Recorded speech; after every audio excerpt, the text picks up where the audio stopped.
Happy Friday, and welcome to Houston Life. I'm Derek Shore. Woo, it is Friday. I'm Jennifer Broom. Finally Friday, and boy, do we have a fun show to get you ready for the weekend. We sure do, folks. Our first guest is a comedian, actor, author, and Chicano art collector who is also part of a little comedy act you might have heard of, Cheech and Chong. Please welcome the one and only Cheech Marin. I'm practicing. I'm the Grand Marshal of the Art Car Parade this Sunday, so I'm practicing my hello. Oh, you got your pageant wave going on, right? It's looking good. What do you think of Houston? Because people certainly seem excited to see you. I love Houston. I've been coming to Houston since '72. You know, when we very first played here at Liberty Hall. Wow. We've done with Houston is kind of like our second home. Little different than it was in the '70s. You know, but different in a good way. You know, the food, the diversity of the city is what really intrigues me. You know, they got one of everything here. Well, they got 100,000 of everything here, you know, so it's really cool. There are a lot of people here. A lot of people here. It's the third biggest city in the United States. Yes, it is. Hey, we got to talk about kind of just a little bit of your career. You know, of course, obviously, Cheech and Chong. Uh-huh. I got to ask you, do you get tired of the pot jokes? No.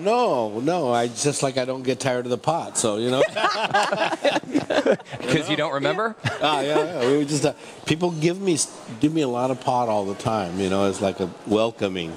What do you think about now so many states legalizing it? Well, it's just inevitable, you know. It's like a lava flow, you know. You can try to stand in front of it. I wouldn't recommend it, but it's gonna not replace liquor, but an alternative to liquor, and I think it's much better if it has medicinal properties. And you know, because I haven't heard any arguments for medicinal beer lately, you know. So. Pots, it's much more creative, I think. Cheech, your career has spanned so many decades. You have a new book out called Cheech is Not My Real Name, but Don't Call Me John. Don't call me Chong. There we go. We'll get a nice close-up on it, don't worry.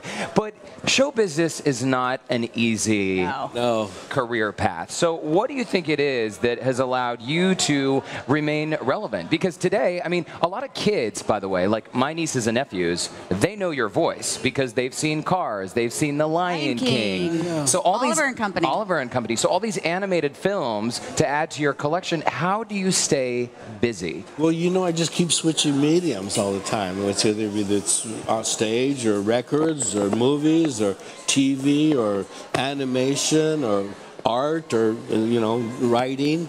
So I just keep hopping from this to that, you know. I'm like a mixologist of genres, you know.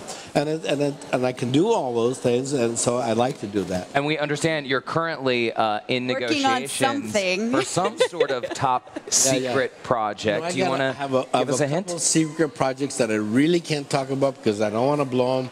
But one's a movie I'm about to do, and one's a cultural project. Ooh. And I'm really excited about that, really excited. Well, speaking of culture, you are, folks may or may not know, you have one of the top collections of Chicano art. For those that don't know what Chicano art is, can you explain it? Well, it's art by Chicanos by definition, and Chicanos are Mexican Americans with a defiant political attitude.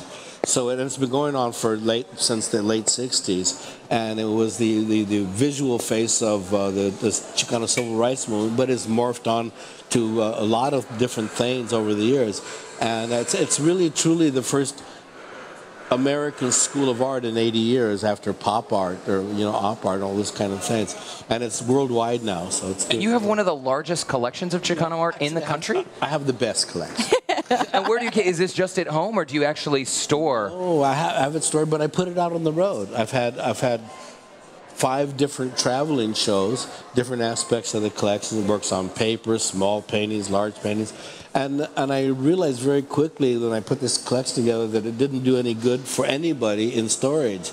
So I started organizing shows, and I tour shows. And I've gotten 2 shows. Well, one just came out, but 1 show out now, the tours, and I'm going to keep on doing it. So you're lending to museums. That is so cool. You're sharing. You're such a Renaissance man because you kind of have you dab in a little bit of this and a little bit of that. Well, I'm a Chicano. I have to have 3 jobs simultaneously, you know. Do you have a favorite movie that you've been in? That I've been in? Or been a voice in? Well, Up in Smoke is always a favorite. But Born in East LA is one of my favorite movies. It was very resonant.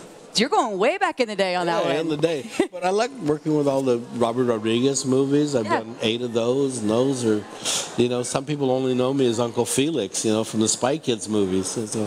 What are you recognized most for? Like when people come up to you, or when kids hear your voice. Which, by the way, I wish folks could see this crowd that's here. All these people holding their phones, taking pictures. Is there a project, movie, you know, that you've worked on that people recognize you most often? Up in Smoke, or no, it's a bunch of different stuff. You know, people come into my career at different parts. Some people, kids, especially they're older now. From Cheech the Bus Driver, I had a record, and it was Tex-Mex music for kids. And I'm just meeting kids who now are like in their late 20s. You know, and they're in bands. So when I was a kid, my mother played that every morning on the way to school, and so I know every song on the album. So, you know, okay, cool. You know, it's like I'm a one-stop. You know. Well, I want to make sure we talk about the book, because you are going to do a book signing. Tell me about the book. It is a memoir, the first memoir I've written, and it kind of goes through my life at certain high points and low points, and I tell you know how I got there. But I'm mostly concerned with, not mostly, but I talk a lot about process, how we created, you know, because everybody thinks we just kind of lucked onto it, or you know, kind of it was a mistake, but no, there was a very definite process to what we did, and I kind of explaining to that. Do you have any advice for somebody that sees you and says, hey, I want to go into show business, I want to stand up on stage and be a comedian, or I want to be an actor in television or movies? Then get up on stage, rather than, you know, be in front of the camera or get a commercial. The stage is like going to the gym, and that's where you develop your acting chops. And the more you can get on stage in front of an audience, the better, the stronger you get as far as acting goes. Yeah, it is great training. What's your relationship like now with Chong? Chong's pretty good. I mean, he's dead, according to the rumors. There's this Chong is dead thing that keeps surfacing every once in a while. It's one of those internet rumors, huh? Yeah, it was like Paul is dead. Every once in a while I've been dead, but Chong more dead than me. Well, you are alive and well, my friend. And the art car parade is happening this weekend. I'm going to be the Grand Marshal. That's pretty cool. And if people haven't been to the art car parade, that's the car I'm riding. Isn't that bad? It's a fancy ride. That's a badass car. Looking good. And in fact, later on in the show today, we have a couple participants in the art car parade. But I think that the parade is one of the most colorful examples of what we're good at here in Houston. I've heard of it for such a long time, and I finally got invited to come participate. And I couldn't wait, man, because I truly do love Houston, and I've been here a lot over the years, and it's one of the best towns in the world. And again, real quick, I want to make sure, are you ever going to get back on stage and do a little bit more comedy? Yeah. Well, Tommy and I are touring now. You know, we're playing casinos, a lot of casinos. There's more Indian casinos than there were Indians when Columbus landed right now, you know. And we played all those all over, you know. Cheech Marin, thank you so much for making time. We know you're a busy guy, so we love that you stopped by.